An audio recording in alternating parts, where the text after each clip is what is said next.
He served. He sacrificed. He never came home. Remembering Corporal Everett W. Brauberger of Soda Springs, Idaho. One of the hardest things for people to understand about Vietnam is that you didn't have to be in a firefight for the war to take your life.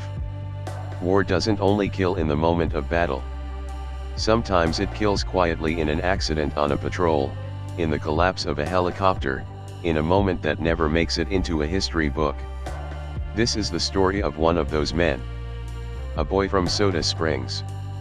Everett W. Brauberger was born on January 22, 1949, in Soda Springs, Idaho, a small town tucked into the southeastern corner of the state, known for its geysers, its phosphate mines, and the kind of close-knit community where everybody seems to know everybody else's family. It was the kind of place where a young man grew up hunting and fishing, going to school with the same faces year after year, and understanding, without needing to be told, what it meant to serve when your country called. Like so many young men of his generation, Everett didn't get to choose the timing of his war. He was drafted into the United States Army during a period when the conflict in Vietnam was consuming an entire generation of American youth. The draft didn't ask whether you were ready. It didn't ask whether you had plans for your life, a sweetheart waiting at home, or dreams that had nothing to do with jungles and rice paddies 8,000 miles away. It simply called, and men like Everett answered. Arrival in a foreign war. Everett arrived in Vietnam on January 11, 1969.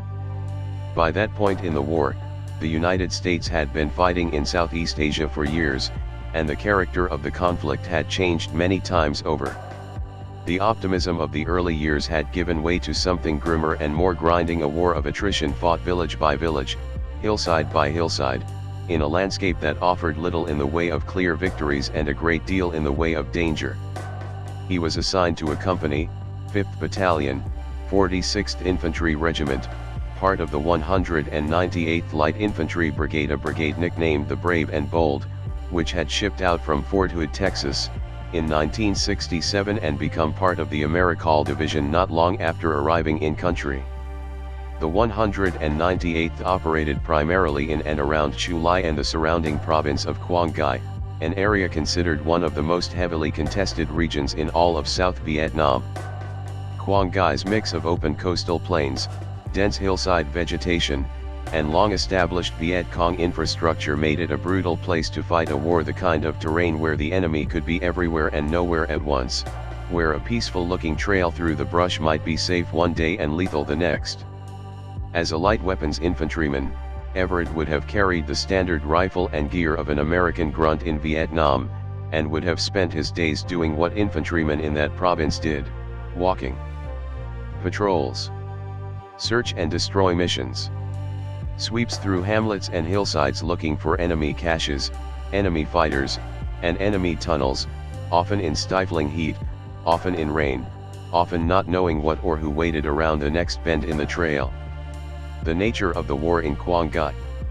It's worth pausing here to understand just how relentless this kind of soldiering was.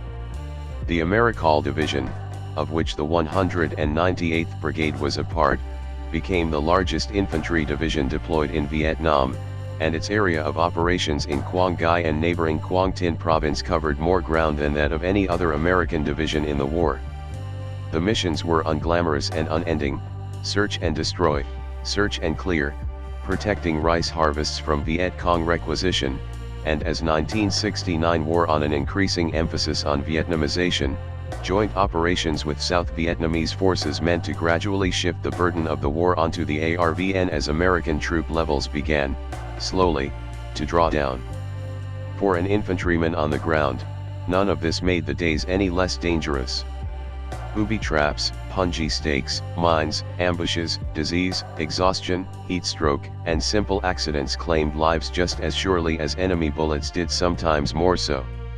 This is a truth about Vietnam that rarely makes it into movies or textbooks. War doesn't limit itself to the dramatic. It also kills through mechanical failure, through a misstep on a trail, through the thousand mundane hazards of moving armed men and heavy equipment through hostile country day after day after day. July 24,